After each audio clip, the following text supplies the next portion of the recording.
గాక. మరి దేవుని యొక్క మహాకృపను బట్టి మన జీవితాల్లో మనకు అనుగ్రహించబడిన మరొక ఆరాధనా దినంలో మనం ఉండటానికి ప్రభు కృపనిచ్చారు. అందుని బట్టి దేవాతి దేవునికి మహిమ చెల్లిస్తూ ఈరోజు విలువైన శ్రేష్టమైన సంగతులు వాక్య ధ్యానంలో తెలుసుకునే ప్రయత్నం చేద్దాం. పిలుపులకు రాయబడిన పత్రిక 1వ అధ్యాయము 12 నుంచి మనము గత కొన్ని దినాల క్రితం ఇదే అంశాన్ని మనం ధ్యానం చేశాం. ఈరోజు ఈ అంశాన్ని తెలుసుకోవటానికి గల కారణం ఏమిటయ్యా అంటే 9వ వచనంలో ప్రేమ సకల విధమైన అనుభవ జ్ఞానంతో కూడినదై అన్నారు. ఈరోజు ఒక మంచి విషయాన్ని మీతో చెప్పాలని నేను ఆశపడుతూ ఉన్నాను. దేవుని వాక్యం మనల్ని జ్ఞానములో అభివృద్ధి చెందాలని ఆశపడుతూ ఉంది. వాస్తవ జ్ఞానాన్ని, పరలోకపు జ్ఞానాన్ని, దేవుని గురించి జ్ఞానాన్ని మనం పొందుకోవాలి.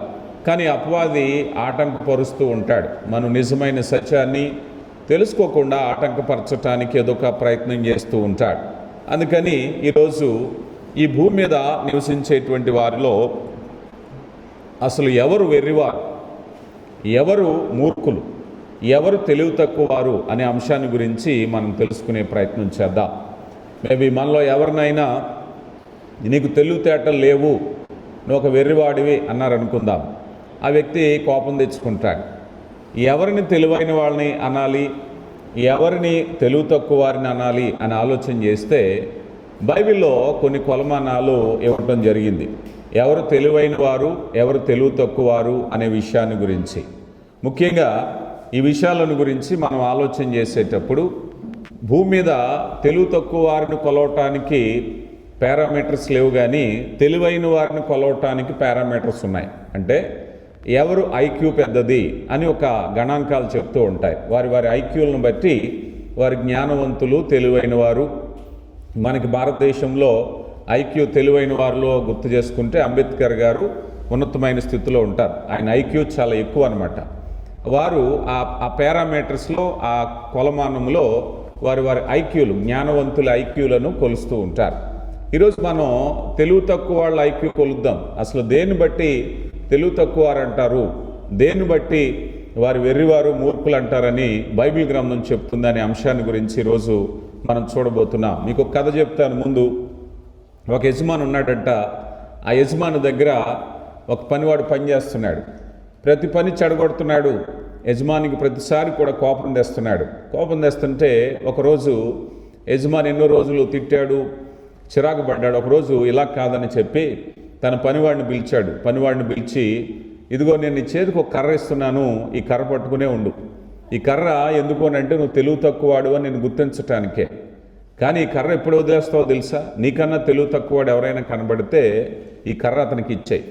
అప్పటి వరకు నాకు తెలిసి ప్రపంచంలో నీకన్నా తెలివి తక్కువవాడు ఎవడో లేడు గనక ఈ కర్ర నీ దగ్గరే ఉండాలి, ఈ కర్ర నువ్వు పట్టుకో అన్నారట. ఆ వ్యక్తి ఆ కర్రతోనే పనిచేస్తున్నాడు. యజమానుడు కోరిక మేరకు కాలం గడిచింది, సంవత్సరాలు అయినాయి. ఒకరోజు ఆ యజమానుడు అనారోగ్యంతో ఇక మరణించడానికి సిద్ధంగా ఉన్నాడు. అందరితో మాట్లాడుతున్నాడు. ఒకసారి పనివాడు కూడా వెళ్ళాడు. పనివాడు వెళ్ళినప్పుడు, అయ్యా నా యజమానుడా మీకు ఎందుకు ఇలా ఉందంటే, సరే నేను నా అనారోగ్యము, నా దినాలన్నీ ముగిసిపోయినాయి, నేను మరికొద్ది దినాల్లో నేను మరణించబోతున్నాను అంటే, అమాయకంగా ఎక్కడికి వెళ్తున్నారు అంటే, నేను వెళ్ళే చోటకి మళ్ళీ తిరిగి రాని లోకానికి వెళ్ళిపోతున్నాను రా అని చెప్పారు.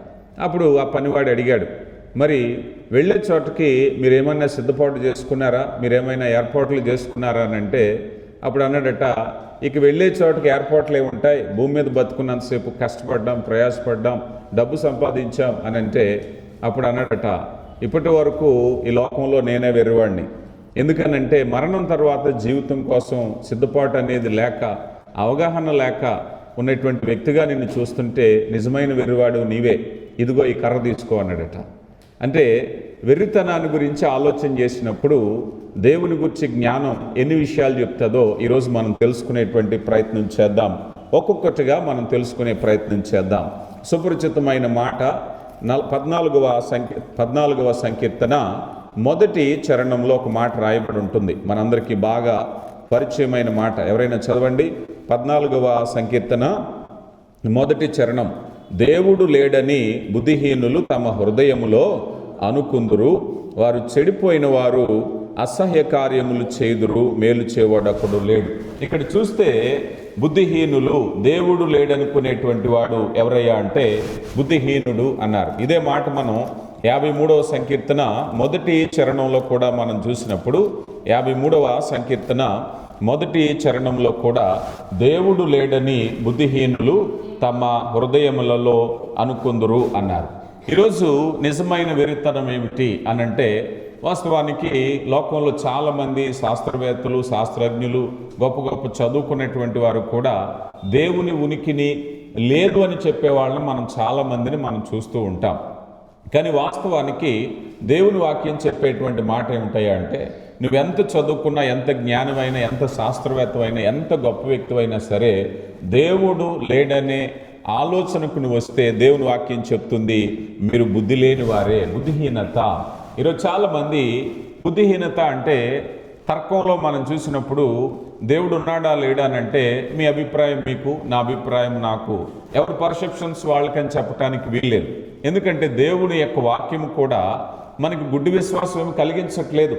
నువ్వేదో ఒకలాగా నమ్ము అని చెప్పట్లేదు, నువ్వు ప్రశ్న లేకుండా నమ్ము అని చెప్పట్లేదు, నువ్వేమాత్రమో సందేహించకుండా నువ్వు నమ్మటమే నీ పని అని చెప్పట్లేదు. దేవుని ఉనికిని గురించి అనేక విషయాలు దేవుడు బయలుపరుస్తూ ఉంటారు. అందుకనే దేవుడు లేడని బుద్ధిహీనుడు అంటే ఏదో ఒక స్టేట్మెంట్తో దేవుడు లేడు అని కాదు. తన ఆలోచన, దేవుడిచ్చిన ఆధారాలు, దేవుడిచ్చిన సాక్ష్యాలను కూడా పరిశీలన చేశాక లేడని చెప్పేవాడే బుద్ధిహీనుడు. ఎందుకంటే దేవుడు తన ఉనికిని గురించి మానవాళికి తెలియపరుస్తున్నాడు కదా.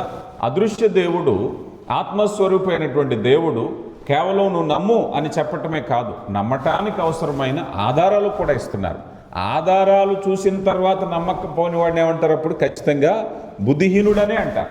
చూడండి, ఈ మాట మనం ఒకసారి రోమీలకు రాయబడిన పత్రిక మొదటి అధ్యాయంలో, రోమీలకు రాయబడిన పత్రిక మొదటి అధ్యాయము 19వ వచనంలో అపోస్తలుడైనటువంటి పౌలు దాని గురించి ఇలా మాట్లాడుతున్నారు.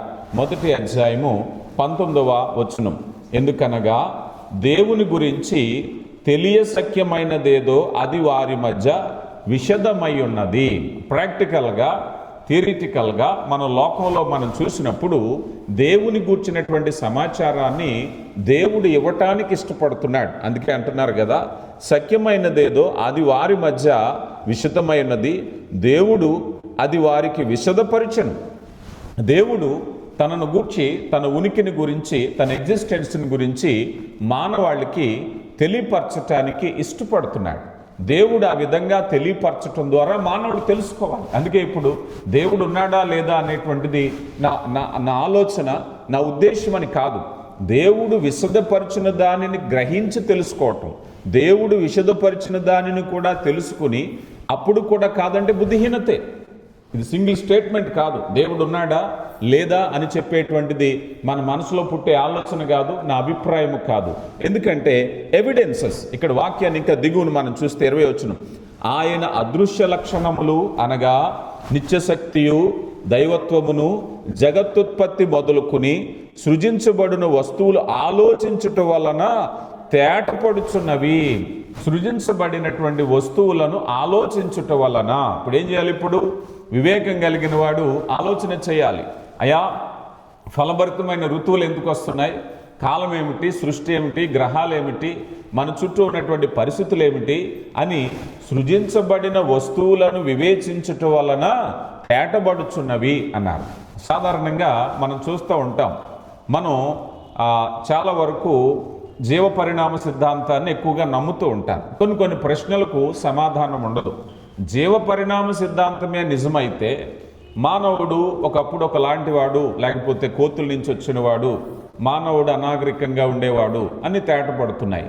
అయితే ఏకకాణ జీవిగా ప్రారంభమైన మనిషి రకరకాల దశలు దాటుకుని ఇక్కడికి వచ్చాడు అన్నాడు.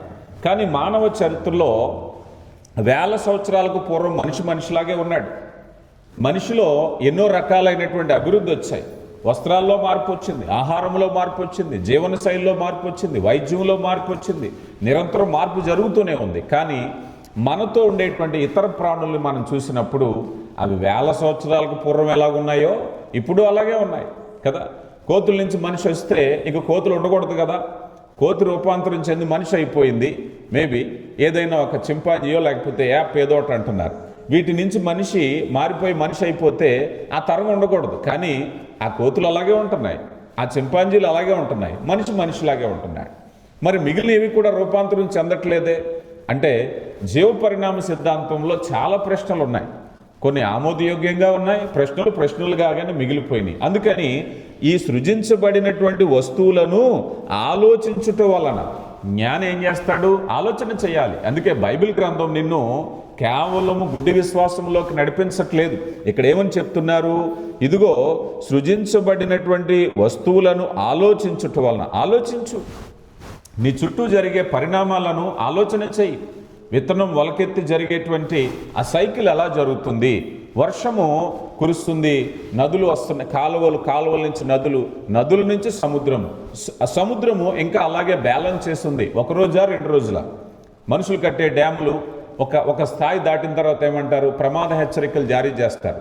గేట్లన్నీ ఎత్తేసి నీళ్లు కనుక వదలకపోతే ఈ డ్యామ్ కూలిపోద్ది. కానీ సముద్రానికి మన కళ్ళ ముందు మనం చూస్తున్నటువంటి వేలాది సంవత్సరాల చరిత్ర ఉన్న అది సముద్రము దాటకుండా నుండి ఇసుక పులిమేర ఏర్పాటు చేశారంటారు ఇర్మియా గ్రంథంలో. ఎంత గొప్ప మాట అంటే సముద్రము ఆ పులిమేర దాటకుండా సరిహద్దులు నియమించాడు దేవుడు. అందుకని సృజించబడినటువంటి వస్తువులను ఆలోచించటం వలన తేటబడుచున్నది. ఏం తేటబడుతుంది? దేవుని ఉనికి, దేవుని స్వభావము. అందుకని ఆలోచించాలి. ఆలోచించిన వాడే బుద్ధిహీనుడు. అందుకని స్టేట్మెంట్ దేవుడు ఉన్నాడా లేడా అనేటువంటిది it's not your personal opinion, నీ వ్యక్తిగత అభిప్రాయం కాదు. నువ్వు ఆలోచన చెయ్యి. దేవుడు తనను తాను విశదపరుచుకుంటున్న సఖ్యమైనదేదో అది వారి మధ్య విశుద్ధమైనది. దేవుడు వారికి విశుద్ధపరిచను. దేవుడు తను తాను ప్రత్యక్షపరుచుకోవటానికి ఇష్టపడుతున్నాడు. ఇంకా 21వ వచనంలో 20 వచనం దిగు భాగాన్ని, వారు అదృశ్య లక్షణములు అనగా ఆయన నిత్యశక్తియు దైవత్వమును జగత్తుత్పత్తి మొదలుకుని సృజించబడిన వస్తువులు ఆలోచించుట వలన తేటబడుచున్నవి గనుక వారు నిరుత్తరులై ఉన్నారు. ఇంకా 21, మరియు వారు దేవుని నెరిగియు ఆయనను దేవునిగా మహిమపరచలేదు, కృతజ్ఞతాస్తుతులు చెల్లింపలేదు గాని తమ వాదములయందు వ్యర్థులైరి. దేవుడు లేడనేటువంటి వాదన ఏమిటయ్యా అన్నట్లయితే ఇదిగో వారి వాదనలో వారు వ్యర్థులయ్యారు. అందుకే ఈరోజు సైంటిస్టులు స్టీఫెన్ హాక్ ఎవరైనా సరే వారి పరిశోధనల్లో కొంతవరకు వెళ్ళిన తర్వాత దాని వెనకాల ఏదో ఒక శక్తి ఉంది, దాని వెనకాల ఇంకా ఏదో నిగూఢమైనటువంటి రహస్యం ఉంది, ఇంకా ఏదో ఒకటి ఉందనేటువంటిదే కానీ ఒక కంప్లీట్ స్టేట్మెంట్కి అయితే రాలేకపోతున్నారు. అందుకని ఇక్కడ మనం చూసినప్పుడు దేవుని గూర్చినటువంటి జ్ఞానము మానవులు వివేచించాలి కదా. పగటికి పగలు ఆయనను గూర్చి బోధించుచున్నది అంటాడు కీర్తనాకారుడు. రాత్రి ఆయనను గురించి బోధిస్తుంది. ఎందుకు జరుగుతుంది? రాత్రి ఎందుకు అవుతుంది? పగలు ఎందుకు అవుతుంది? ఎందుకు అలసట రావట్లేదు? ఇంత క్రమం ఎందుకు? మన చిన్నప్పుడు చదువుకున్నటువంటి చాలా వరకు విషయాలు ఈనాటి పరిశోధనల్లో చాలా వ్యత్యాసం వచ్చింది. ఒకప్పుడు భూమి ఏదో బలపరుపుగా ఉందన్నారు, తర్వాత గ్రహం అన్నారు, దాని తర్వాత ఇదిగో సూర్యుని చుట్టే గ్రహాలు అన్నారు. మనకి నేర్పించడానికి చాలా డయాగ్రామ్స్ అన్నీ కూడా ఒక గాజాకారంలో వేస్తూ ఉంటాయి. అవన్నీ కూడా మధ్యలో సూర్యుడు ఉంటాడు, అవన్నీ కూడా దీని తర్వాత ఇలా తిరుగుతూ ఉంటాయని చెప్పేసి చాలా డయాగ్రామ్స్లో చూస్తాం. కానీ పరిశోధనలు వచ్చేసరికి అవన్నీ కూడా ఒక చోట తిరగట్లేదు. అది సెకండ్కి కొన్ని లక్షల వేగంతో ఇదంతా కూడా ఒక బోల్డ్గా తిరుగుతూ ప్రయాణం చేస్తుంది. ఈ సౌర్య కుటుంబమే కొన్ని లక్షల కిలోమీటర్ల వేగంతో ప్రయాణం చేస్తుంది. అంత అద్భుతమైనటువంటి సృష్టిలో బ్యాలెన్స్ ఎక్కడి నుంచి వచ్చింది? ఎవరు దీన్ని నియంత్రిస్తున్నారు? ఇంత గొప్ప కార్యం ఎవరు చేస్తున్నారు అంటే దానికి అదే జరిగిందని చెప్పటానికి అజ్ఞానమే, బుద్ధిహీనత. అదే అంటున్నారు. ఒకవేళ కనుక ఇప్పటికీ కూడా అదే అలా జరిగిపోతుందండి, సృష్టి అంతా అలా జరిగిపోతుందని అంటే ఇంత బ్యాలెన్స్. అందుకే భూమి తన చుట్టూ తాను తిరిగేటప్పుడు సుమారుగా 23.5 degrees ఏటవాలుగా ఉంటుంది. ఎందుకు ఏటవాలు అంటే ఆ ఏటవాలు తను ఉండడాన్ని బట్టే ఈరోజు ఋతువులు ఏర్పడుతున్నాయి. ఈరోజు భూమి మీద ఈ ఫలభరితమైన ఋతువులు ఏర్పాటు చేయటానికి ఆ కొద్దిపాటి ఏటవాలు అనేది ఏర్పడింది. ఎంత చక్కని జ్ఞానము దేవుడు ఈ విషయాన్ని ఇక్కడ ఉంచారు. అందుకని అంటున్నారు విశుద్ధపరిచారు. ఆలోచన చేస్తుంటే దేవుని యొక్క శక్తి ఏంటో మనం తెలుసుకుంటున్నాం. కానీ ఈరోజు చాలామంది దేవుని చిత్తాన్ని గమనించకుండా ఉన్నారు. చూడండి, కీర్తన గ్రంథంలో 92వ సంకీర్తనలోకి మనం వస్తే 92వ సంకీర్తన 6వ చరణాన్ని కూడా మనం చూసినప్పుడు 92 పశుప్రాయులు వాటిని గ్రహింపరు, అవివేకులు వివేచింపరు అన్నారు. ఎవరటండి? ఇప్పుడు దేవుడు లేడని చెప్పేవారు ఇంత చక్కని పరిస్థితులు ఉన్నప్పుడు, అంతే కదా. అందుకే దావీదు ఎప్పుడో కొన్ని వేల సంవత్సరాలకు పూర్వమే అంటాడు కదా, ఇదిగో మమ్ములను పెరుగును పేరబెట్టినట్టుగా పేరబెట్టావు అంటారు. ఈరోజు మనిషి మన గర్భంలో ఉన్నప్పుడు, ఈరోజు టెక్నాలజీ పెరిగింది కనుక దానికి సంబంధించినటువంటి స్కానింగ్స్ ఇతరత్ర టెస్ట్లో చేస్తున్నారు. చేసి గర్భంలో ఉన్న శిశువుకి హార్ట్ బీట్ సరిగా పని చేయట్లేదు, లేకపోతే మరేదో ప్రాబ్లం ఉంది, బేబీ సరిగా ఎదగలేదు, రకరకాలుగా చెప్తూ ఉన్నారు, మనం చూస్తూ ఉన్నాం. కానీ ఈ విషయాలన్నిటినీ ఆ పద్ధతిలో చూశాడు దావీదు చూసి అంటాడు కదా, పెరుగును పేరబెట్టినట్టుగా. అందుకే మనం మానవ నిర్మాణ వ్యవస్థను గురించి చూస్తే, ఇదిగో ఆ కణము నుంచి ఎలాగ అభివృద్ధి చెందుతుందో, ఎన్ని దినాలకి హార్ట్ బీట్ స్టార్ట్ అవుతుందో, ఎప్పుడు ఎముకల నిర్మాణం అవుతుందో, ఎప్పుడు కళ్ళు తెరవబడతాయో, ఇవన్నీ కూడా మార్పు అంతా కూడా జరిగేది ఏమిటంటే, దాని వెనక దేవుని చిత్తాన్ని మనం చూడాలి. దాని వెనక దేవుడు గొప్పవాడు, దేవుడు చేసేటువంటి అద్భుతమైనటువంటి నిర్మాణం అప్పుడు అనిపిస్తూ ఉంటుంది, దేవా నీ నిర్మాణం ఎంత గొప్పది. ఈరోజు మనం నిద్రొస్తే కష్టపడి అలిసిపోయి, నీరసం వచ్చిందండి చాలా కష్టపడ్డాం అని నిద్రపోతాం. మనం నిద్రపోతాం సరే, మన శరీరంలో ఉన్న ఆర్గాన్స్ నిద్రపోతాయా? మన శరీరంలో ఏ ఆర్గాన్ అన్నా నిద్రపోయింది అనుకోండి, మనిషి బ్రతుకుంటాడా? మన హృదయంలో గుండె కొట్టుకుంటూ ఉంటుంది. మనిషి పుట్టినప్పటి నుంచి ఆ గుండె అలా కొట్టుకునే ఉంటుంది. మనకు కావాల్సి వచ్చినట్టు గుండెకి రెస్ట్ వచ్చి, సరిలే ఒక 10 నిమిషాలు రెస్ట్ తీసుకుందాం అనుకుంది అనుకోండి, గుండె 10 నిమిషాలు కాదు, కొన్ని సెకండ్లు రెస్ట్ తీసుకున్న మనిషి శాశ్వతమైన రెస్ట్లోకి వెళ్ళిపోతారు. ఎవరు నిర్వర్తిస్తున్నారు? నీ శరీరము. నీకు తెలుసా, నీ శరీరంలో నీకు తెలియనటువంటి మార్పులు ఎన్నో జరుగుతూ ఉన్నాయి కదా. మనం కొన్నిటినే నియంత్రించగలుగుతూ ఉంటాం కదా, కొన్నిటినే చేయగలుగుతూ ఉంటాం. ఏదో ఆకలేస్తే అన్నం తింటాం, దాహం వేస్తే నీళ్లు తాగుతాం, అలసట వస్తే నిద్రపోతాం, అంతవరకే. కానీ మన శరీరము సజీవంగా ఉండడానికి నాడీ వ్యవస్థ ఉంటుంది, అలాగే లోనుండేటువంటి గుండె, ఎన్నో రకాల ఆర్గాన్స్, లివర్ ఫంక్షన్స్, ఇవన్నీ కూడా చేస్తేనే మనిషి బ్రతుకుతున్నాడు. అంటే ఒక లోకంలో మనం చూసినప్పుడు, లోకంలో ఒక దేశంలో ఒక ప్రాంతంలో నిర్వర్తించడానికి ప్రభుత్వానికి ఎన్ని వ్యవస్థలు ఉంటాయో, ఒక ఆరోగ్య వ్యవస్థ, రక్షణ వ్యవస్థ, పంచాయతీరాజ్ వ్యవస్థ, విద్యా వ్యవస్థ, ఇలాగ ఎన్ని వ్యవస్థలు ఉంటాయో, మానవ శరీరంలో కూడా అన్ని వ్యవస్థలు ఉన్నాయి. నాడీ వ్యవస్థ ఉంది, రక్త ప్రసరణ వ్యవస్థ ఉంది, అలాగే కిడ్నీ ఫంక్షన్స్, ఇవన్నీ వ్యవస్థలే. ఇందులో ఏ వ్యవస్థ ఫెయిల్ అయినా మనిషి బ్రతకడం కష్టమే. ఇన్ని వ్యవస్థలు మనకు తెలియకుండా ఎలా ఆపరేట్ అయిపోతున్నాయి అని ఆలోచన చేస్తే దేవుని యొక్క జ్ఞానము బయటపడుతుంది. అందుకే అంటారు కదా, పశుప్రాయులు వీటిని గ్రహించరు, ఇంత డీప్గా ఆలోచన చేయరు. దేవుడు ఎందుకు చేస్తున్నాడు ఇవన్నీ కూడా? ఇదిగో ఆయన బోధిస్తున్నాడు కనుక అవిశ్వాసులను గురించి ఆలోచన చేసేటప్పుడు ఈ జ్ఞానం దగ్గరికి రావటానికి వాళ్ళు ఇష్టపడరు. కానీ దేవుని జ్ఞానం చెప్తుంది ఈరోజు, ఇదిగో దేవుడు లేడని బుద్ధిహీనులు అనుకుంటారు. ఎప్పుడైనా ఆలోచన చేసావా? దేవుని గురించినటువంటి జ్ఞానం, దేవుడు తన యొక్క ప్రణాళికను, తన యొక్క గొప్పతనాన్ని మానవులకు తెలియపరుస్తున్నారు. చూడండి, ఫిలిప్పీలకు రాయబడిన పత్రిక, కొలసీలకు రాయబడిన పత్రికలో 2వ అధ్యాయము, కొలసీలకు రాయబడిన పత్రిక 2వ అధ్యాయము 8వ వచనాన్ని కూడా మనం చూస్తే, 2వ అధ్యాయము 8వ వచనం, ఆయనను అనుసరింపక మనుషుల పారంపర్యాచారం అనగా ఈ లోక సంబంధమైన మూలపాఠములను అనుసరించి మోసకరమైన నిరర్ధక తత్వజ్ఞానము చేత మిమ్మును చెరపట్టుకుని పోవాడు ఎవడైనా ఉండునేమో అని జాగ్రత్త పడుడి. ఏం జరుగుతుందట? లోకంలో మోసకరమైన నిరర్ధక తత్వజ్ఞానము.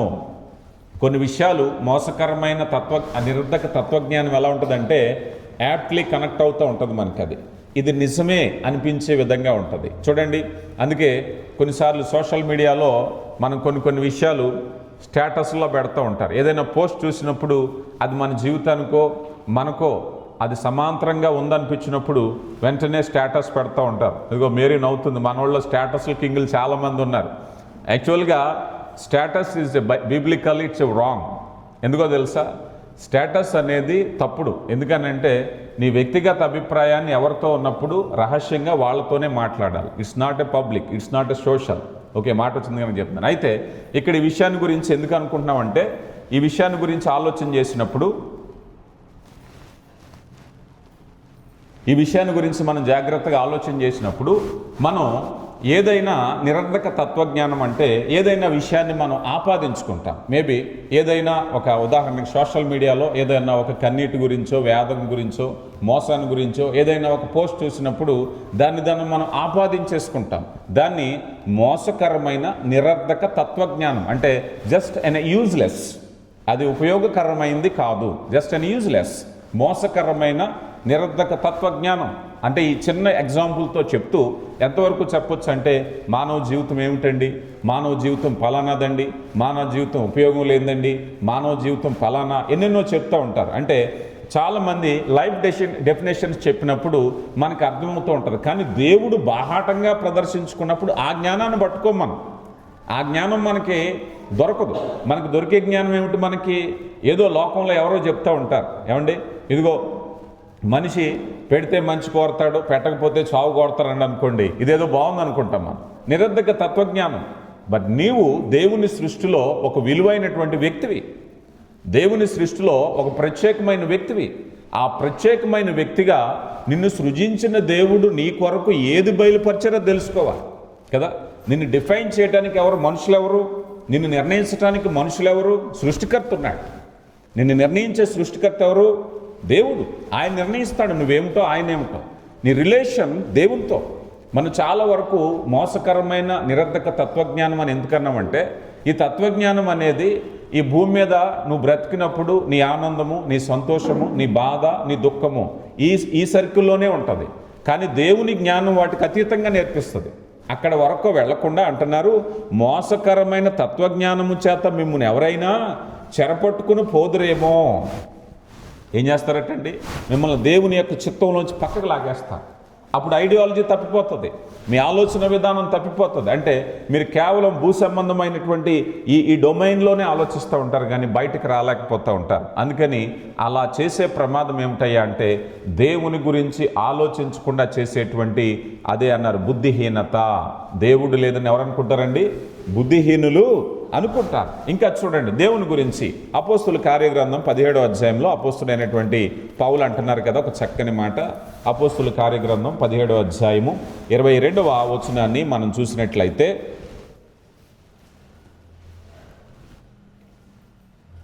పదిహేడవ అధ్యాయము 22-23 వచనాలు. పౌలు అరెపయాగు మధ్య నిలిచి చెప్పినదేమనగా, ఏదెన్సు వాసులారా, మీరు సమస్త విషయములలో అతి దేవతా భక్తి ఉన్నట్టు నాకు కనబడుచున్నది, కానీ నేను సంచరించినప్పుడు మీ దేవతా ప్రతిమలు చూడగా నాకు ఒక బలిపీఠము కనబడుచున్నది. దీనికి సాధారణంగా నిజ సత్య దేవుణ్ణి తెలుసుకోవటానికి ఇక్కడ జరిగిన ఆటంకం ఏమిటంటే, ఏథెన్స్ పట్టణంలో హిస్టారికల్గా ఇక్కడ జరిగినటువంటి పొరపాటు ఏమిటంటే, ఆ గ్రామంలో, ఆ పట్టణంలో చాలా తెగుళ్ళు వచ్చేసినాయి. అంటు తెగుళ్ళు వచ్చి చాలామంది చనిపోతుంటే, కామన్గా మనిషికి ఉండేటువంటి పూర్వకాలంలో ఉండే ఆలోచన ఏమిటి చెప్పండి? ఏదైనా వస్తే బలి ఇవ్వాలి, మనకి కూడా కోడిని కొయ్యాలో లేకపోతే మేకను బలి ఇవ్వాలో ఏదో ఒక ఆచారాలు ఉండేవి. ఆ గ్రామంలో అప్పుడు ఏం చేశారయ్యా అంటే, ఇదిగో అకాల మరణాలు జరుగుతున్నాయి కనుక ఏదో దేవత మన గ్రామం మీద, మన పట్టణం మీద పగబట్టింది కనుక మనం ఆ దేవతకు బలిద్దాం. ఏ దేవత మనకు తెలియదు. అందుకని ఏం చేద్దామంటే, మనకు తెలిసిన దేవుళ్ళ అందరి పేర్ల మీద బలర్పించేద్దామని ఆ దేవతకు బలర్పించటం, ఆ ప్రతిమ అక్కడ పెట్టడం. ఆ పట్టణానికి వెళ్ళినప్పుడు అపోస్తుడైన పౌలు ఆ పట్టణం అంతా తిరుగుతున్నాడు.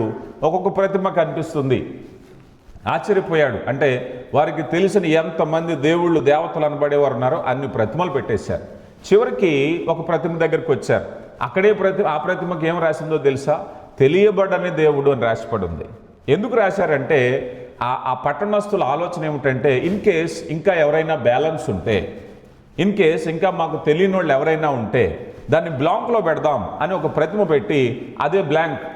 ఇంకా రెస్ట్ ఎవరైనా, ఇంకొక దేవత ఎవరైనా మిగిలిపోతే ఆ దేవత మన మీద కోపగించుకుంటుంది కనుక ఏం చేయాలి అంటే, తెలియబడని దేవుడు అని రాసేసాను. ఇన్ కేసు ఎవరైనా ఉంటే మిగిలిపోతే ఇదిగో ఆ బ్లాంక్ నీదే అని చెప్పటానికి. అప్పుడు చూసి అపోస్తుడైన పౌలు ఆ విగ్రహాలను చూసి వాళ్ళని అప్రిషియేట్ చేస్తున్నాడు. ఏమిటయ్యా అంటే, మీ అతి దేవతా భక్తి నాకు కనిపిస్తుంది, కానీ బట్ మీరు ఆ సత్యానికి దూరంగా ఉన్నారు. మీ ఆలోచన బాగానే ఉంది, కానీ మీకు సత్యానికి దూరంగా ఉన్నారు. నిజదేవుణ్ణి తెలుసుకోలేకపోతున్నారని వారికి సువార్తను ప్రకటించి సజీవుడైన యేసు ప్రభువుని వారికి ప్రకటించారు. అంటే వారికి ఉండేటువంటి ఆలోచన వారి సత్యానికి దూరంగా కొంతవరకు నడిపించింది, కానీ సత్యానికి దగ్గరికి నడిపించలేదు. కనుక నీలో ఆలోచన ఉండటం అనేది మంచిదే, కానీ అసలు ఆలోచనే లేకుండా దాన్ని బ్లాక్ చేసేస్తే కొంతమంది అంటారు దేవుడు లేదు దయ్యము లేదు అన్నారు అనుకోండి, అప్పుడు ఏమంటున్నారు తెలుసా? దేవుడు లేడని బుద్ధిహీనులు తమ హృదయములో అనుకుందరు. సో భూమి మీద ఇప్పుడు అనుకుందాం, ఎవరయ్యా వెర్రివారు అని అంటే మన కాలిక్యులేషన్స్లో ఫస్ట్ లిస్ట్లో ఎవరు వచ్చారు చెప్పండి? ఇప్పుడు దేవుడు లేడనుకునేటువంటి వాడు బుద్ధిహీనుడు. ఇక బుద్ధిహీనతలో రెండవ క్వాలిటీని మనం చూసినట్లయితే, రెండవ వారు ఎవరయ్యా అన్నట్లయితే తమను తాము నియంత్రించుకొనలేనివారు. తమను తాము నియంత్రించుకోలేనివారు. ఈరోజు వాస్తవానికి యేసు ప్రభుని సొంత రక్షకుడిగా అంగీకరించాక మనం దేవుని వాక్యాన్ని అభ్యాసం చేస్తున్నాం, ప్రాక్టీస్ చేస్తున్నాం. ఈ ప్రాక్టీస్లో పర్ఫెక్షన్ ఏమిటయ్యా అన్నట్లయితే మనల్ని మనం నియంత్రించుకోవటం, మనల్ని లోకం ఆపరేట్ చేయాలని చూస్తూ ఉంటుంది, అపవాది తన స్వాధీనంలోకి తీసుకురావాలని చూస్తుంది. మనం చాలాసార్లు చాలా పాఠాల్లో చెప్పుకున్నాం, వ్యసనం చేసే పని అదే. వ్యసనం అనేది నువ్వు వెళ్ళిన తర్వాత నువ్వు వెళ్ళటం సులువే కానీ రావటం నీ ఇష్టం కాదు కదా. నువ్వు ఎనీ టైం వ్యసనంలోకి వెళ్ళొచ్చు. నీ వయసులో ఒకవేళ చిన్న వయసులోనో, మధ్య వయసులోనో, వృద్ధాప్యంలోనో, ఏ వయసులోనైనా నువ్వు వెళ్ళొచ్చు. నువ్వు వెళ్ళిన తర్వాత అందులో నుంచి బయటికి రావటం అనేది కష్టం. అందుకే చాలామంది జీవితాల్లో చూడండి, ఏమండి ఈయన చాలా బాగా ఉండేవాడండి, చిన్నప్పుడు బాగుండేవాడు, యవనస్తుడు బాగుండేవాడు, ఇలాంటి సమస్య వచ్చింది ఏమిటి? ఈ మధ్యకాలంలో ఒక ఫ్యామిలీలో ఒక విచిత్రమైన తగు వచ్చింది. తగు వస్తే ఆయన వయసు 70 సంవత్సరాలు. 70 సంవత్సరాల వయసులో ఒక వ్యసనం వచ్చింది. ఆయన తన జీవితంలో సుమారుగా 60 ఏళ్ళు పైబడి చాలా జెంట్ల్మెన్, చాలా గౌరవంగా బ్రతికాడు. కానీ 70 ఏళ్ల ప్రాయంలో ఒక వ్యసనం వచ్చింది. ఆ వ్యసనం గురించి అది ఎందుకు ఇక్కడ ప్రస్తావన కాదు, కానీ ఆ విషయాన్ని గురించి చర్చించినప్పుడు నాకే బాధ వేసింది. అంటే నువ్వు ఎనీ టైం నీకు ఎంట్రన్స్ ఉంటుంది బ్యాడ్ హ్యాబిట్లోకి, నువ్వు ఏ ఏజ్లో ఉన్నా వెళ్ళొచ్చు, కానీ బయటికి రావడం నీ ఇష్టం కాదు. పాపం చేసేటువంటిది ఏమిటయ్యా అంటే ఒకసారి వెళ్ళాక అది పూర్తిగా నీ కంట్రోల్లోకి తీసుకుంటుంది. అలాగే ఇప్పుడు మానవ జీవితాన్ని కంట్రోల్ చేయాలని ప్రయత్నాలని అధిగమించటమే క్రైస్తవ్యం. మానవ జీవితాన్ని వ్యసనమో లేకపోతే నీ ఇమోషన్సో ఏవైతే నిన్ను కంట్రోల్ చేయాలనుకుంటున్నాయో వాటన్నిటినీ కూడా నువ్వు నియంత్రించుకోగలగటమే. చూడండి, మొదటగా మనం చూసినట్లయితే మనం ఉదయం లేచిన వెంటనే మనం మాట్లాడవలసిన విషయాలు చాలా ఉంటాయి. మన నోరు మాట్లాడుతూనే ఉంటుంది. చూడండి, సామెతల గ్రంథంలో 19వ అధ్యాయము 11వ వచనంలో, సామెతల గ్రంథము 19వ అధ్యాయం 11వ వచనంలో, ఒకని సుబుద్ధి వానికి దీర్ఘశాంతమునిచ్చును, తప్పులు క్షమించుట అటి వానికి ఘనతనిచ్చును అన్నారు. ప్రియులారా, ఈ మాట మనం చూసినట్లయితే మనం ఒకని సుబుద్ధి వానికి దీర్ఘశాంతం ఇచ్చును అన్నారు. సాధారణంగా మనం ఉదయం లేచినప్పటి నుంచి విస్తారంగా చేసే పని ఏమిటయ్యా అంటే మాట్లాడడం. అవునా కాదా? మాట్లాడకుండా ఎవరైనా ఉండగలరా? మాట్లాడకుండా ఎవరు ఉండలేరు. ఒకప్పుడు మాట్లాడే వాళ్ళని ఎక్కువ కనిపెట్టేవారు, పలానా వ్యక్తి పలానా వాళ్ళు బాగా ఎక్కువ మాట్లాడతారని. కానీ ఈరోజు ఎవరు ఎక్కువ మాట్లాడుతున్నారో కనిపెట్టడం కష్టం. నేను నా పరిచర్యలో భాగంగా ఈ మాట ఎందుకు చెప్తున్నానంటే, గృహదర్శనాలని గ్రామాలు దాటుకుంటూ వెళ్తూ ఉంటాను. కొన్నిసార్లు రాత్రి 11, 12 అవుతూ ఉంటుంది. ఆ టైంలో చాలామంది కుర్రాళ్ళు ఊరు పొరిమేరల్లో ఫోన్లు పెట్టుకుని కూర్చుంటున్నారు. అంటే వాళ్ళ మాటలు ఎవరు గుర్తిస్తారు? మాటలే నాన్ స్టాప్. ఊరు పొలిమేరలకు వెళ్ళి ఎవరో లేనటువంటి ప్రాంతాలు ఎంచుకోవటం, మాట్లాడడం మొదలు పెడుతున్నారు. గదుల్లోకి వెళ్ళి తలుపులు వేసుకుని మాట్లాడడం మొదలు పెడుతున్నారు. ఇక ఉదయం లేచినప్పటి నుంచి మాటలే. మొదటిగా మానవ జీవితాల్లో మనం నియంత్రించుకోవాల్సింది ఏమిటయ్యా అంటే మన నాలుకను స్వాధీనపరుచుకోవాలి. నాలుకను స్వాధీనపరుచుకోనటువంటి వాడు బుద్ధిహీనుడే. చాలామంది తమ నోటుకొచ్చింది మాట్లాడేస్తూ ఉంటారు. దానికి వాళ్ళు పెట్టుకున్న పేరేమిటో తెలుసా? నా మనసులో నేను ఏది దాచుకోను అంటారు. నేను ఏదైనా ముఖం మీద మాట్లాడతాను అంటారు. కానీ బైబిల్ గ్రంథం అంటది కదా, బుద్ధిహీనుడు తన హృదయములో ఉన్నది వెళ్ళగక్కుటతోనే ఆనందించును అంటాడు కదా. మనసులో ఉన్నదంతా బయటకు కక్కేసి అదొక ఆనందం అట. కొన్నిసార్లు నీ మాటలు మంచిదే, నీ మాటలు చెప్పేటప్పుడు ఎదుటి వారికి నష్టమా ఎదుటివారు గాయపడుతున్నారా, ఎదుటివారు బాధపడుతున్నారా, ఎదుటి కుటుంబాల్లో నష్టం జరుగుతుందా, ఎదుటి వ్యక్తి దీనివల్ల ఏమైనా నష్టం జరుగుతుందా, ఇన్ని రకాలుగా ఆలోచన చేయాలి. ఎవరేమైపోతే నాకు అనవసరం, నేను చెప్పాలనుకున్నది చెప్పేస్తున్నాను, నేను మాట్లాడాలనుకున్నది మాట్లాడేస్తాను అంటే బుద్ధిహీనతే. నీ నాలుకను నువ్వు స్వాధీనపరుచుకుని నువ్వెక్కడ మాట్లాడాలో అక్కడే మాట్లాడాలి, నువ్వెక్కడ నోరు విప్పాలో అక్కడే నోరు విప్పాలి. అంటే నీ స్వాధీనం. కొన్నిసార్లు కోపంలో ఆవేశంలో తిట్టేస్తూ ఉంటారు, కొన్నిసార్లు నోటి మాట నిగ్రహించుకోలేకపోతూ ఉంటారు. మనకు కూడా లోకంలో సామెత ఉంటుంది కదా, కాలు జారిపోతే తీసుకోవచ్చట కానీ నోరు జారిపోతే తీసుకోలేమట. అందుకని మాట్లాడుటకు నిదానించువారు వినుటకు వేగిరిపడువారై ఉండాలండి వాక్యం. జ్ఞాని చేసే పని ఏమిటండి, తెలివైన వాళ్ళు చేసే పని ఏంటో తెలుసా? ఎక్కువ వింటారు, తక్కువ మాట్లాడతారు. తెలివైన వాళ్ళు చేసే పని. కానీ మనలో చాలామంది ఎక్కువ మాట్లాడతారు, తక్కువ వింటారు. చాలామంది భార్య భర్తల గొడవల్లో మనం చూస్తూ ఉంటాం. మాట్లాడేటప్పుడు నువ్వు మాట్లాడక కాసేపు అంటారు. ఛాన్సే లేదు, మాట్లాడడానికి ఇష్టపడరు, వినడానికి ఇష్టపడరు కదా. ముందు వినాలి. ఎవరైనా సరే నీకేం తెలియదు, నువ్వు నోర్మి అంటారు, ఒక మాటతో అయిపోయింది అంతే. వినాలి, వినేటువంటి జ్ఞానం కావాలి. చూడండి, సామెతల గ్రంథంలో 10వ అధ్యాయము 8వ వచనాన్ని మనం చూస్తే, సామెతల గ్రంథము 10వ అధ్యాయము 8వ వచనంలో, జ్ఞానచిత్తుడు ఉపదేశమును అంగీకరించును, పలికి మాలిన వదరబోతూ నశించును అన్నాడు. జ్ఞానచిత్తుడు ఏం చేస్తాడటండి? మాట్లాడటం అనేది వినటానికి అంగీకరిస్తాడు. ప్రియులారా గమనించండి, 10వ వచనంలో కూడా చూడండి, పనికి మాలిన వదరబోతూ నశించును. మన మాటలు మాట్లాడేటప్పుడు దేవుని బిడ్డలం. ఏకో పత్రికలో ఈ మాటను గురించి, నాలుకను గురించి అంటారు కదా. ఈ నాలుక శరీరములో చిన్న అవయవమే కానీ చిన్న నిప్పు అరణ్యాన్ని కారు నిప్పు పెట్టేస్తుందట. అరణ్యం ఏం చేస్తుందటండి? ఎకరాలు కాలిపోతుంది. ఈ మధ్యకాలంలో నాకు తెలిసి 1-2 సంవత్సరాల క్రితం భయంకరమైనటువంటి ఫైర్ ఇన్సిడెంట్ ఆస్ట్రేలియాలో జరిగింది. ఇది ప్రపంచంలోనే చాలా పెద్దది. వేలాది లక్షలాది వన్యప్రాణులన్నీ కూడా తగలబడిపోయినాయి. చాలా నెలల పాటు ఆ మంట కొనసాగుతూనే ఉంది. అయితే అది ఎక్కడ ప్రారంభమై ఉంటుంది? కొన్ని నెలల పాటు లక్షలాది ఎకరాలలో ఉండేటువంటి అడవి అంతా, దేశం అంతా అడవి కాలిపోవటానికి ఎక్కడ ఎంత మంట? ఒక చిన్న నిప్పు చాలు. ఒక వ్యక్తి కుటుంబాన్ని నాశనం చేయడానికి, ఒక వ్యక్తిని పాడు చేయడానికి ఒక చిన్న అబద్ధం చాలు, చిన్న మాట చాలు. అందుకని నీ మాటలు క్షేమాభివృద్ధికరమైన మాటలే. దేవుడు మనకి ఇచ్చిన మాట ఏమిటో తెలుసా? మీ నోట క్షేమాభివృద్ధికరమైన మాటనే రావాలి. ఇంకా దీనికి మించి వేరే మాట రావడానికి వీల్లేదు. అందుకని కొన్నిసార్లు మనం చూస్తాం, కొంతమంది మాట్లాడేసేయడం, తర్వాత బాధపడిపోవడం, తిట్టేసేయడం, క్షమాపణ చెప్పటం. అవునా కదా? చాలామంది చూస్తాం, అరే కోపం అండి, నా మనసు మీకు తెలుసు కదండి, నేను అలా మాట్లాడతాను కానీ నా మనసులో ఏముండదండి. జ్ఞానవంతుడు అయితే మాట్లాడకుండా నియంత్రించుకో.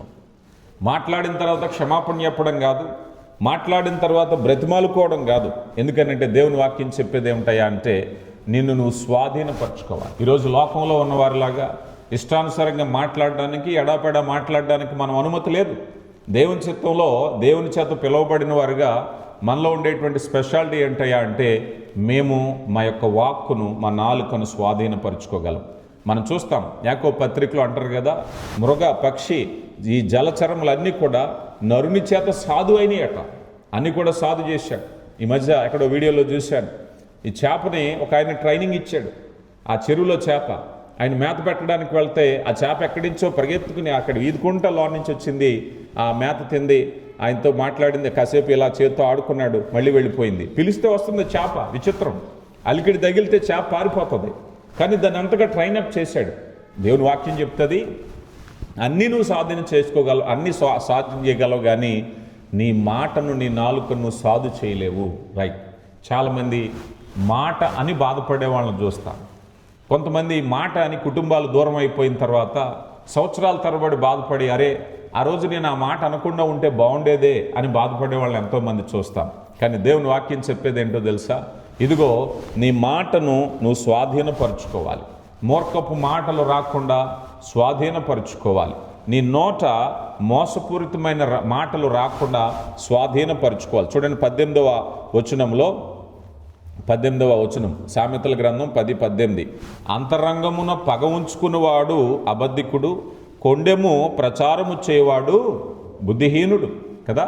ఎవరయ్యా బుద్ధిహీనుడు అంటే కొండెము ప్రచారం, లేని వాటి గ్యాసిప్స్, లేనటువంటి అబద్ధ మాటలు. చూడండి, ఈరోజు చాలామంది మనిషి మీద కోపం, అందుకే అంటాను కదా, మనిషికి శత్రువులు ఎక్కడి నుంచి వస్తారయ్యా అంటే ఎలాగైనా పుట్టుకొచ్చేస్తారట.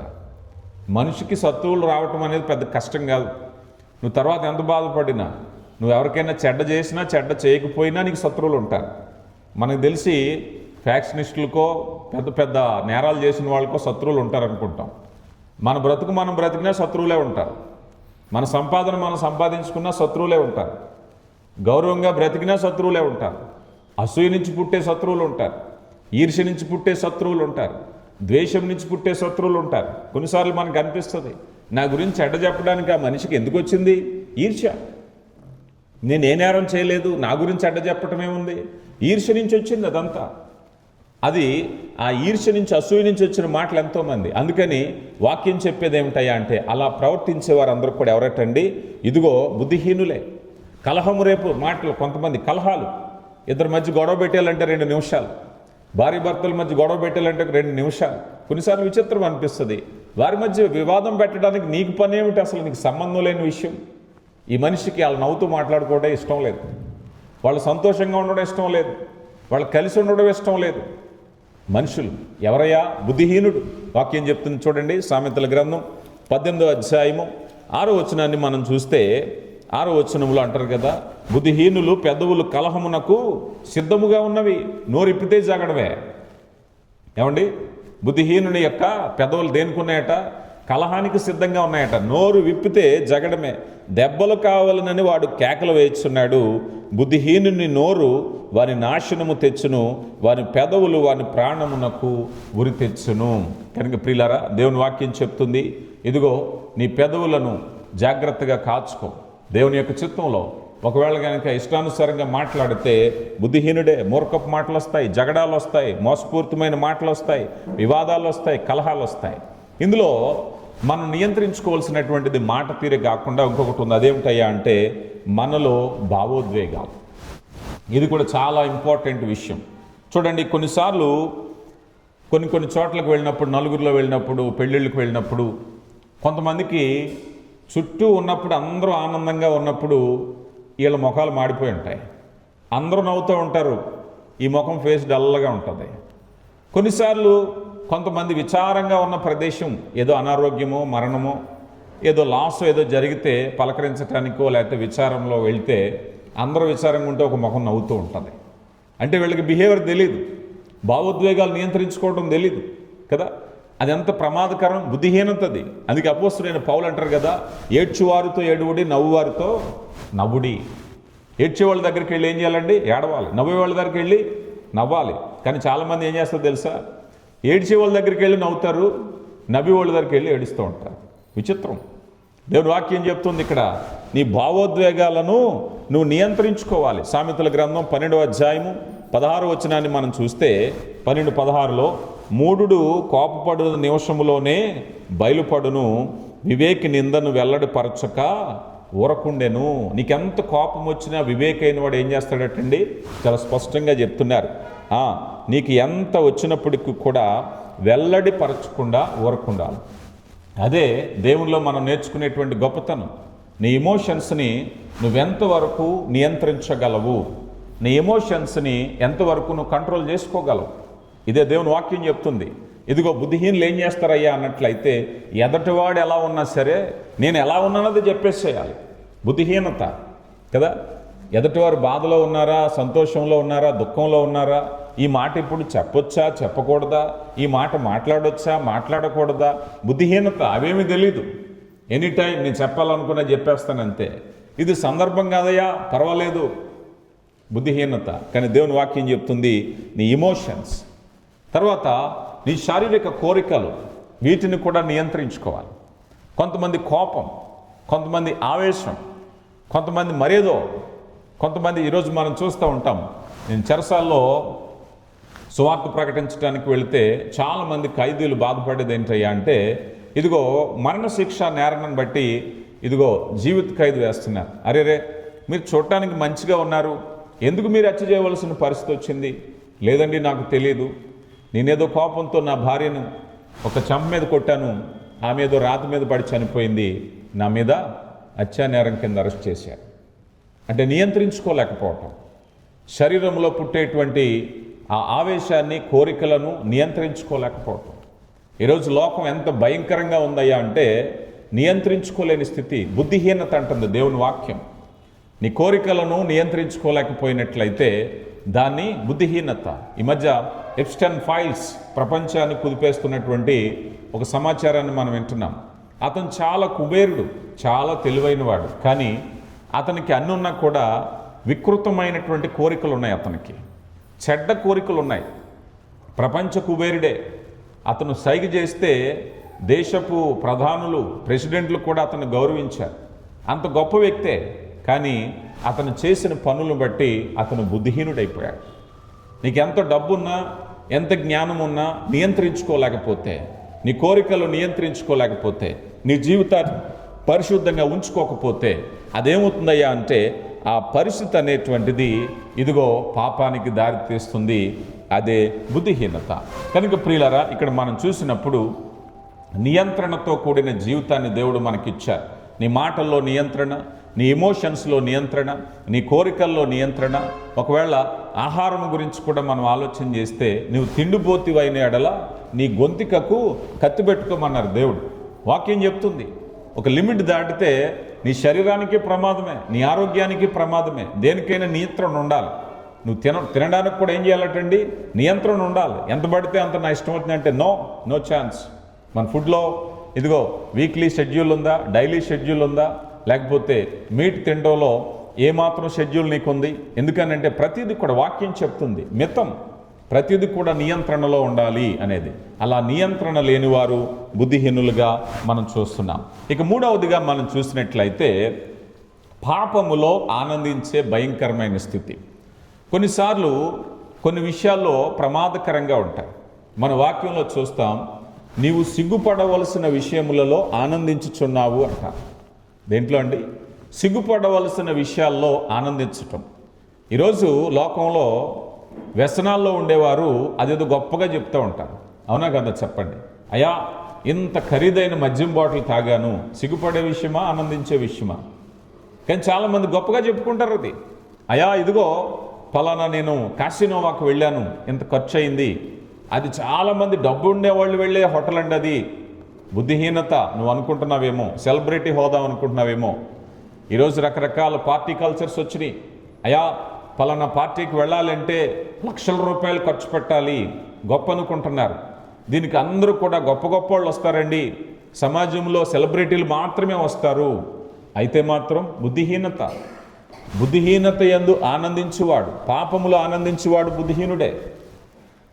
నీ ఖర్చులో అనవసరమైన విషయాలు ఖర్చు పెట్టి ఆనందించేవాడు బుద్ధిహీనుడే. వాక్యం చెప్తుంది పాపములో ఉండటం ప్రమాదం, పాపంలో ఉండటం ప్రమాదం. ఈరోజు మనం చూస్తున్నాం సినిమా యాక్టర్స్ అందరూ కూడా ఆ సినిమా రిలీజ్ అవ్వాలంటే ఈ బలహీనతను ఆసరాగా పెట్టుకుని వాళ్ళ టికెట్లు పెంచేస్తారు. అది ఎంతైనా ఖర్చు పెట్టి వెళ్ళాలనుకుంటాడు. వెళ్ళేవాడు ఎవడట? బుద్ధిహీనుడు. కష్టార్జితాన్ని వృధా చేసేవాడు బుద్ధిహీనుడు. యెషయా గ్రంథంలో అంటున్నారు, నీ సంపద, నీ రాబడి ఆహారము కాని దాని కొరకు రోకలేలిచ్చదవు. నువ్వు ఖర్చు పెట్టేది ఆహారం కాని దాని కొరకు దేనికి ఇస్తున్నావు? ఈరోజు మద్యం ఆహారం కాదది. ఈరోజు స్మోకింగ్ ఆహారం కాదది. ఈరోజు డ్రగ్స్ ఆహారం కాదది. ఈరోజు ఏదైనా వ్యసనాలు, ఏదైనా జోదం ఆహారం కాదది. కానీ మనిషి వేలకు లక్షలు ఖర్చు పెట్టేస్తున్నాడు, చెప్పి మళ్ళీ ఆనందిస్తూ ఉంటాడు. దాన్నే బుద్ధిహీనత అన్నారు. వృధాగా ఖర్చు పెట్టి పాపములో జీవిస్తూ ఇదిగో ఇది తప్పు అని తెలిసి కూడా జీవిస్తున్నప్పుడు దాని యందు ఆనందించే వాళ్ళని ఏమన్నా అన్నారంటే బుద్ధిహీనత అన్నారు. చూడండి, సామెతల గ్రంథం 10వ అధ్యాయము 23వ వచనంలో చెడ్డ పనులు చేయుట బుద్ధిహీనునికి ఆటగా ఉన్నది, వివేకికి జ్ఞాన పరిశ్రమ అట్టిదే. ఏమంటారండి? చెడ్డ పనులు చేయుట ఎలాగుందటండి? బుద్ధిహీనునికి ఎలాగుందటండి? ఆట. చెడ్డ పని అది తెలుసు కానీ చేస్తాడు. అది సిగ్గుపడవలసిన పని చేస్తాడు. అది తలదించుకోవాల్సిన పని చేస్తాడు. కానీ దానియో అతిశయిస్తాడట. ఆట. గొప్పగా చెప్పుకోవటం మళ్ళీ 10 మందికి. చేసిన చెడ్డ పనిని ఇలా చెప్పుకోవటం అనేది బుద్ధిహీనత. అయ్యా ఇదిగో నేను పలానా క్లబ్కి వెళ్ళాను, పలానా పని చేశాను, అదేదో గొప్ప సెలబ్రిటీ హోదాలో చెప్పుకుంటే బైబిల్ గ్రంథం ఏం చెప్తుందో తెలుసా దాన్ని? ఇదిగో పాపములో ఉండేటటువంటి ప్రమాదాన్ని సంతోషిస్తూ ఉన్నట్లయితే బుద్ధిహీనతే. వాక్యం చెప్తుంది, అయ్యో ఇది సిగ్గుపడవలసిన విషయం, అయ్యో ఇది పశ్చాత్తాపడవలసిన విషయం, అయ్యో ఇది విడిచిపెట్టవలసిన విషయం, ఇది కన్నీరు కార్చవలసిన విషయం, నా దేవునికి వ్యతిరేకంగా జీవించే జీవితము గనక ఇదిగో నేను ఈ విషయంలో బాధపడాలి. ఈరోజు చాలామంది వారి వారి యొక్క అభిమాన నటీనటులు ఫ్లెక్స్లు వేస్తూ ఉంటారు. తల్లిదండ్రుల కష్టంతో చాలామంది టీనేజర్స్ మన విలేజెస్ క్రాస్ చేసుకుంటూ వెళ్తుంటే పెద్ద పెద్ద ఫ్లెక్స్లు, గొప్పలు, ఒకరికి మించి ఒకరు గొప్పలు. ఇక్కడ ఒకరు వేస్తే దాని మీద ఇంకా పెద్దది పోటీ.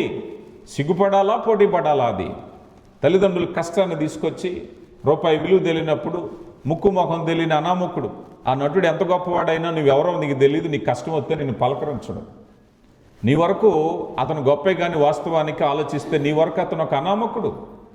నువ్వెవరో నీకు తెలియదు, నిన్ను పలకరించడం, నిన్ను గుర్తుపట్టడం.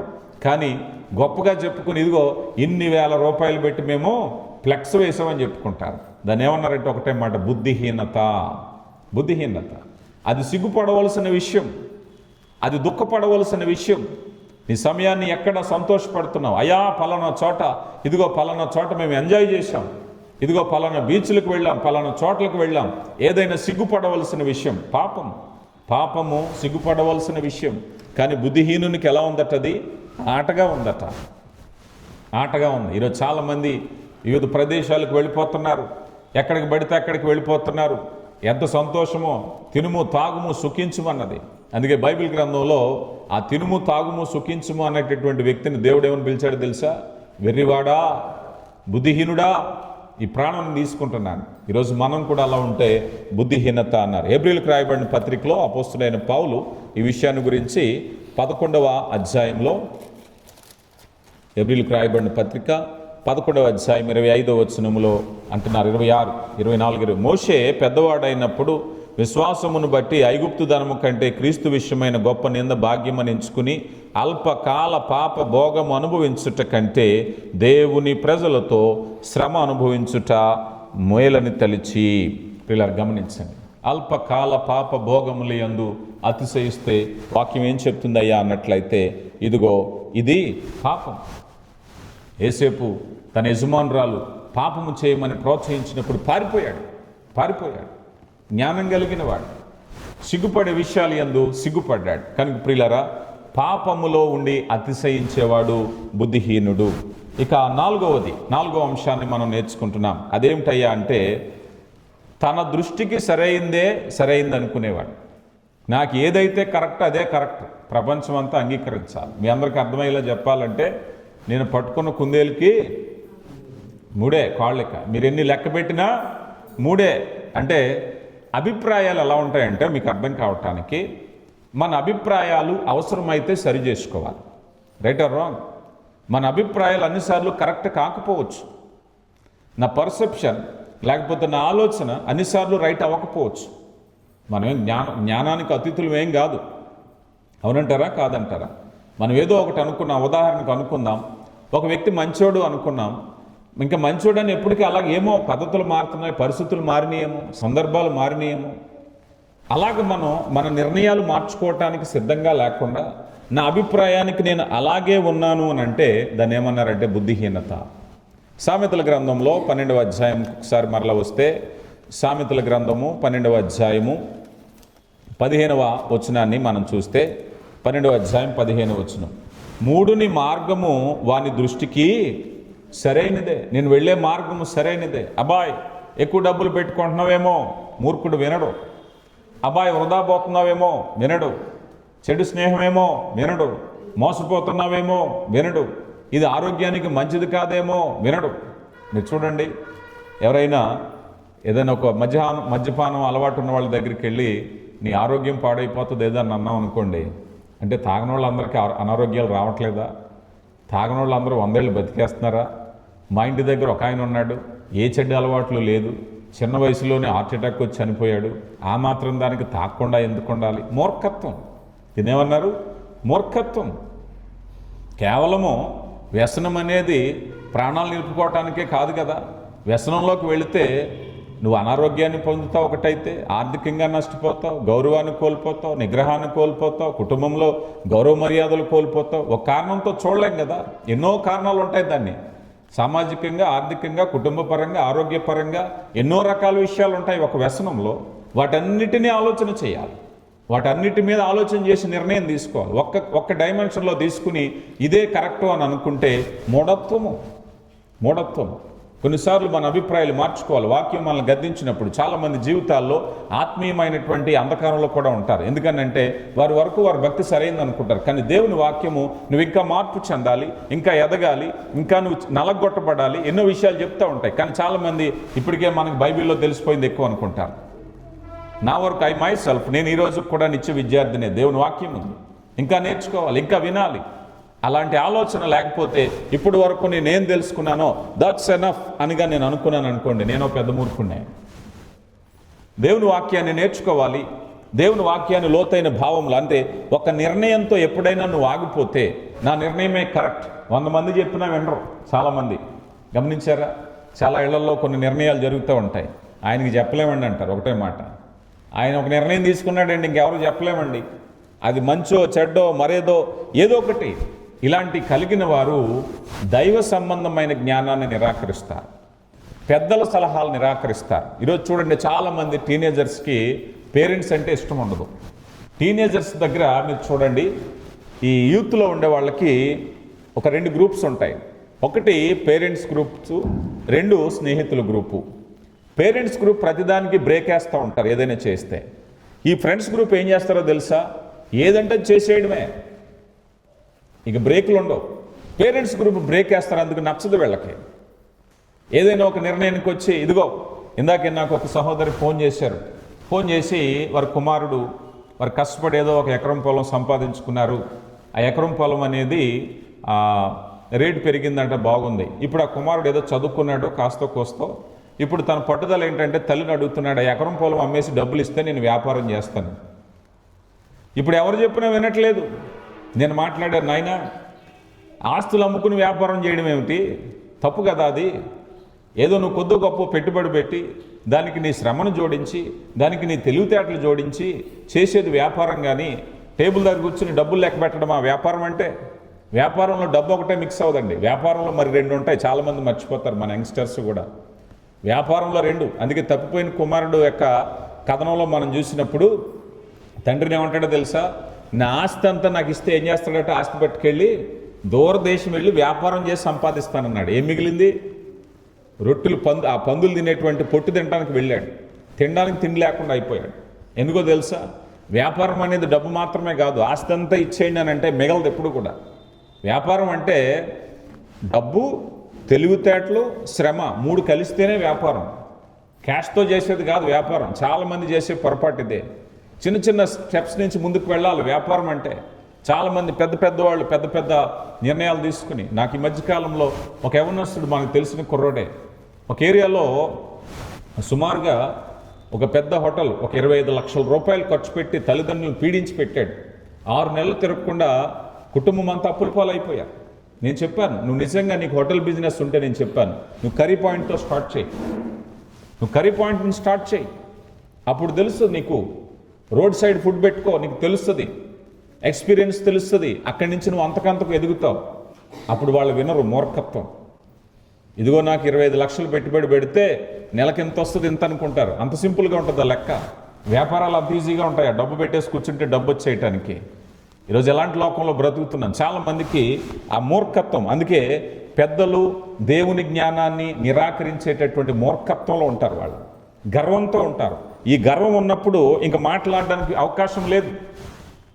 చాలామంది నేను చూస్తూ ఉంటాను, మన సహవాసంలో వారి తల్లిదండ్రులు నా మీద ఉన్న గౌరవంతో, ఇదిగో మా దైవజనుడనో అన్నయ్య గారనో తెలివైనడనో కొద్దిగా ఏదైనా సలహా చెప్పండి అంటే, ఆ పిల్లలు నన్ను ఎలా చూస్తారో తెలుసా?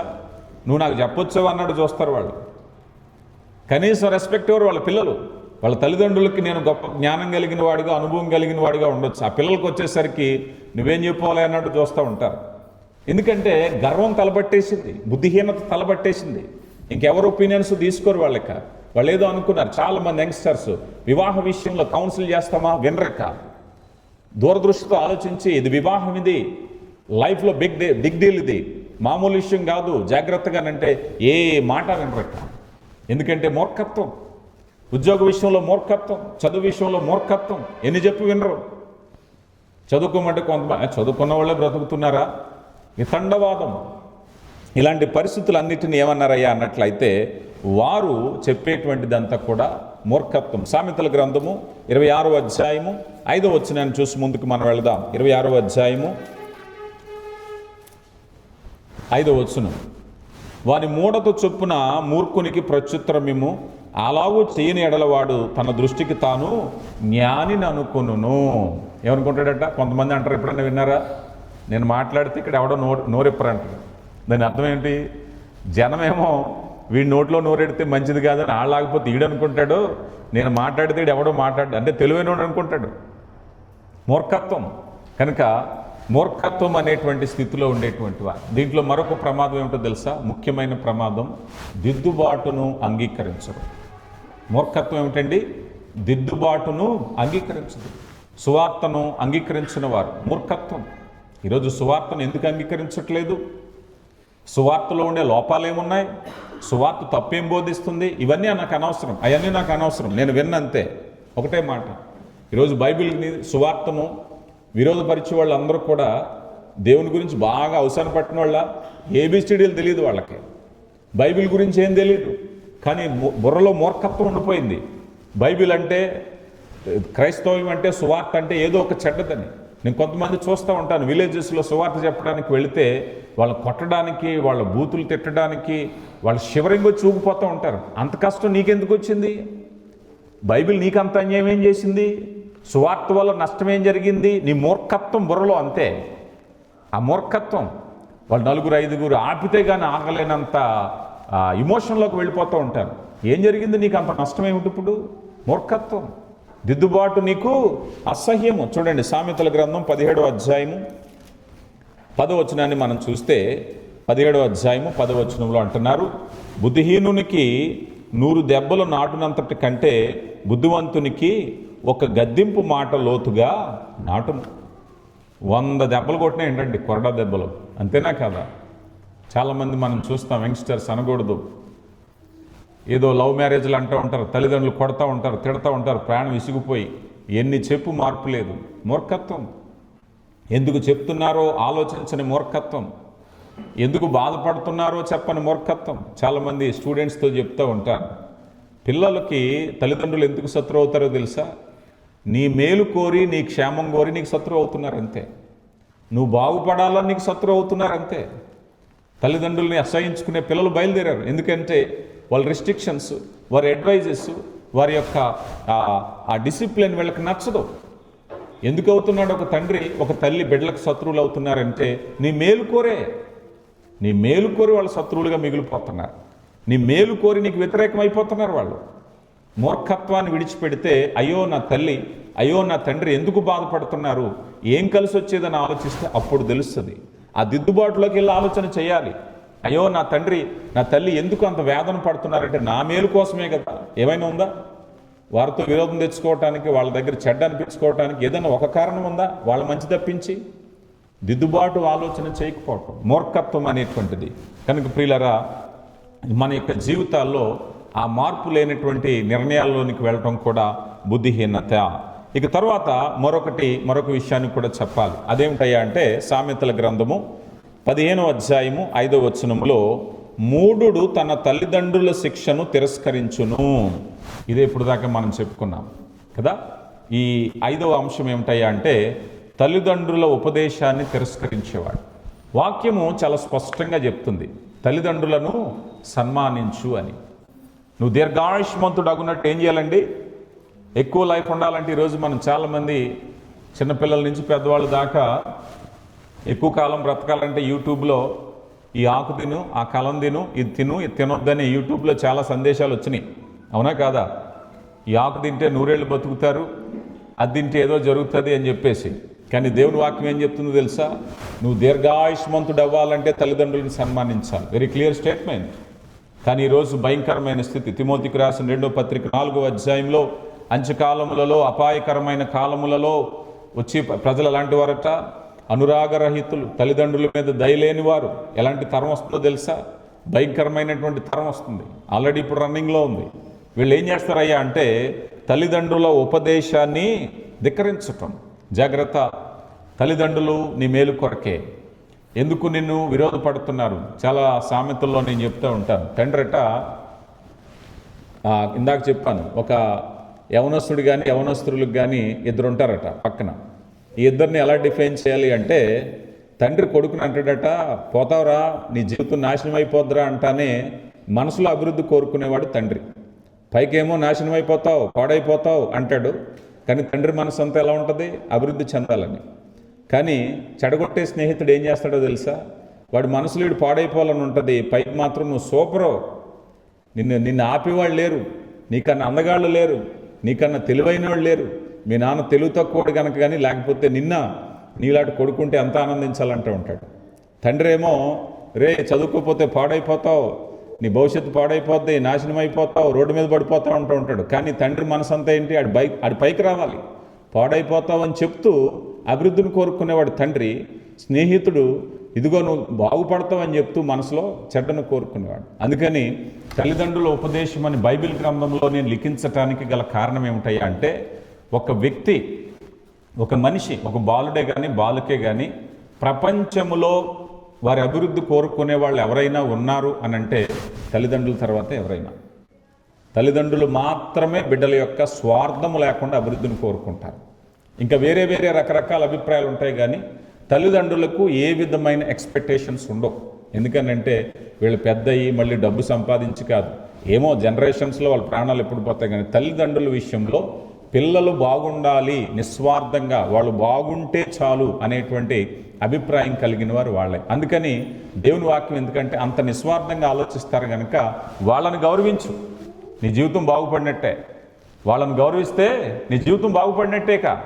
తల్లిదండ్రులను ఎప్పుడైతే సన్మానించావో అప్పుడే నీ జీవితం బాగుపడుతుంది. అందుకని దేవుని వాక్యము అలా చెప్పబడింది. కనుక ప్రియులారా, ఈ విషయంలో మనం చూస్తే తల్లిదండ్రుల ఉపదేశాన్ని ధిక్కరించిన వాడు కూడా బుద్ధిహీనుడే.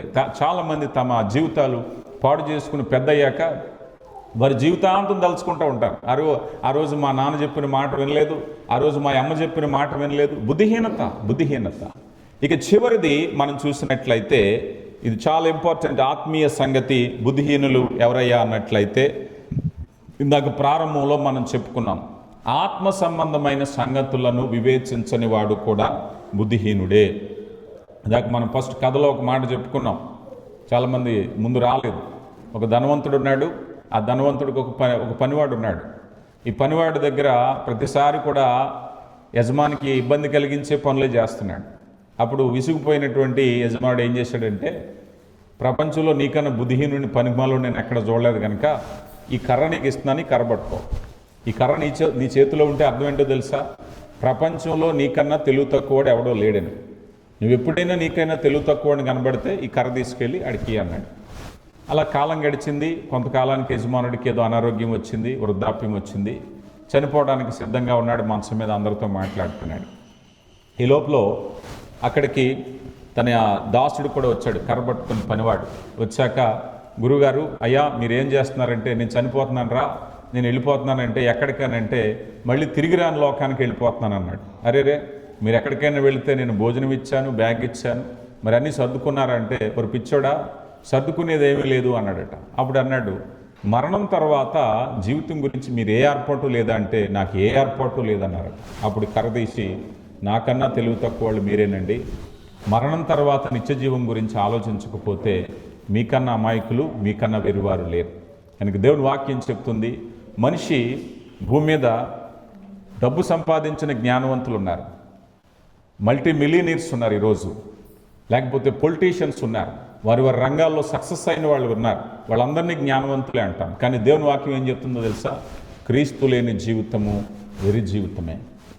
లూకాసు వార్త 12వ అధ్యాయంలో ఒక ధనవంతుడైన ఒక వ్యవసాయిని మనం చూసాం. ఆ వ్యవసాయం చేస్తూ చాలా విస్తారమైన సంపద సంపాదించాడు. ఇదిగో నా ప్రాణమా, తినుము, తాగుము, సుఖించుము, నీ కొరకు విస్తారమైన దినాలకు ఆహారం సిద్ధంగా ఉంది. తప్పే ఉంది స్టేట్మెంట్లో? ఈరోజు ప్రతి మనిషి అదే జీవితం. ఆ రోజు ఎవరైతే లూకా సువార్తలో ఆ వ్యక్తి ఆలోచించాడో ఈరోజు 99% అలాగే ఉన్నారు లోకంలో. అవునా కదా చెప్పండి? ఎందుకని? అన్నీ ఆలోచించింది దేవుని గురించి ప్రణాళిక లేదు అతనికి. అతను కేవలం భూమి మీద జీవితమే. అందుకే అంటున్నారు, వెర్రివాడా ఈ రాత్రి నీ ప్రాణము నేను అడుగుచున్నాను. యేసు ప్రభు చెప్పారు యోహాను సువార్త 14లో, ఇదిగో నేను స్థలము సిద్ధపరచి వెళ్ళుచున్నాను, మరలా వచ్చి నేను నాతో ఉండులాగున మిమ్మల్ని తీసుకుని వెళ్తాను. కనుక దేవుని ప్రజలుగా మనమందరం కూడా రాబోయేటటువంటి ఆ జీవితం కొరకు సిద్ధపడాలి. ఆ రీతిగా తెలివైన వారుగా ఉందాం, లేకపోతే బుద్ధిహీనులుగా మిగిలిపోతాం. చెప్పండి, ఎన్ని చెప్పాను ఈసారి? బుద్ధిహీనతను గుర్చినటువంటి అంశాలు ఎన్ని అంశాలు చెప్పాను? 6 అంశాలు చెప్పాను. చెప్పాలి ఒక్కొక్కటిగా. మొదటిది, దేవుడు లేడని బుద్ధిహీనులు అనుకుంటారు. దేవుడు లేడు అన్నవాడు బుద్ధిహీనుడు. తర్వాత, తమను తాము నియంత్రించుకోలేనివాడు బుద్ధిహీనుడు. తర్వాత, తన పాపములో ఆనందించేవాడు, సిగ్గుపడకుండా ఆనందించేవాడు బుద్ధిహీనుడు.